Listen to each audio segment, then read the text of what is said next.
سلام. براتون بینگو $5 گرفتم، جایزش $100,000 و من کراسورد $3 جایزش $50,000.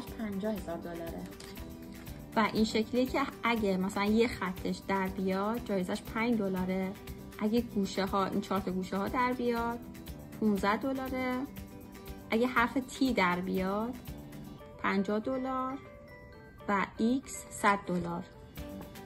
آره اینجا این پشتم میتونید ببینید چه شکلیه. هر مربعی فرق داره، مثلا مربع بعدی جایزش بیشترینش $200. بعد این اگه باکسش در بیاد، نگاه این اگه باکسش در بیاد $5,000، این $50,000 و این $100,000. باکس هم یعنی این شکلی، یعنی دور تا دورش در بیاد میشه باکس.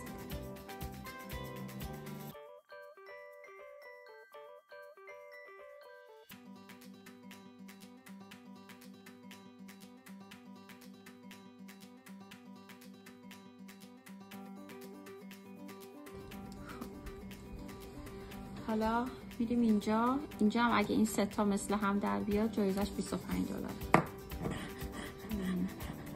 اوه آنه نشد.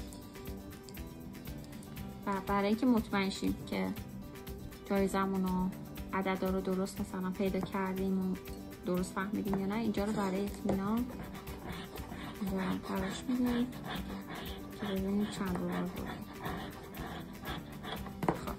توی وبسایت در واقع اپ OLG میریم، قسمت اسکنر اسکن میکنیم. من نزدیک میشه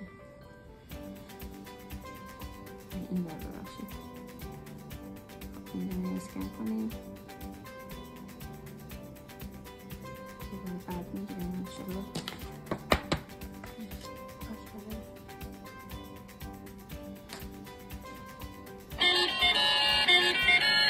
$5 بردم. خلاصه جایزه بزرگی نبردیم ولی پول خودشو که $5 بود و حداقل در آورد. ان شاءالله که جایزه بزرگ و جایزه $100,000 شما ببرید. خدا نگهدار.